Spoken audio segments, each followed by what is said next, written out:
I evo nas ponovo u studiju i narednih nekoliko trenutaka trebalo bi da obrati pažnju na naš razgovor svi oni koji možda imaju problema sa vrtoglavicom, sa zujenjem u ušima. Jedan od problema je i nagluvost, dakle i osobe sa oštećenim sluhom, jer pričamo o Centru za sluh i ravnotežu koji od svog osnivanja insistira upravo negde na najsavremenijim, kažu, dijagnostičkim i terapijskim procedurama. I jedna od vodećih ustanova te vrste u zemlji. Centar za sluh i ravnotežu, a pričamo sa doktorom Dušanom Pavlovićem, otorinolaringologom, inače osnivačem ovog centra. Dobar dan ili dobro jutro i dobro nam došli. I hajde odmah da krenemo od pitanja koji je najčešći razlog dolaska pacijenata u vaš centar? Pa najčešće su vrtoglavice, ali i drugi problemi sa ravnotežom kao što je osjećaj nestabilnosti ili zanošenje u hodu, a često, kao što ste rekli, dolaze i pacijenti koji imaju zujanje uvu i probleme sa sluhom. Koji je najčešći uzrok vrtoglavice? Položajne vrtoglavice definitivno su najčešći uzrok osjećaja okretanja. Pacijent se žale na jaku vrtoglavicu prilikom zabacivanja glave ili prilikom saginjanja, ustajanja ili okretanja u krevetu, što ih može probuditi u toku noći. Žene, na primjer, često navode da imaju jaku vrtoglavicu kod frizera ili prilikom kačenja zavesa.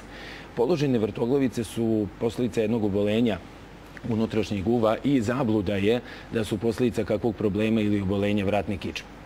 Vrtoglavice često viđemo i kod pacijenata sa migrenom, kod slabije prokrvljenosti zadnje lobanjske jame. Potom jake vrtoglavice praćene mučninom i povraćanjem se često viđaju kod upale vestibularnog živca ili kod Menijerove bolesti. A kako uopšte izgleda pregled pacijenata sa vrtoglavicom? Otoneurološki pregled je prvo što izvodimo kod ovih pacijenata i na osnovu toga procenjujemo da li postoji kakvo oštećenje vestibularnog sistema, to je sistema za ravnotežu. A potom se radi videonistagmografija. To je jedna baterija testova na osnovu koje precizno možemo utvrditi kako funkcioniše centar za ravnotežu i locirati leziju, da li je u okviru perifernog vestibularnog sistema, to jest samog čula za ravnotežu koje je u unutrašnjem uvu i vestibularnog živca, ili su vrtoglavice posljedica obolenja centralnih vestibularnih puteva. A da li se vrtoglavice leče?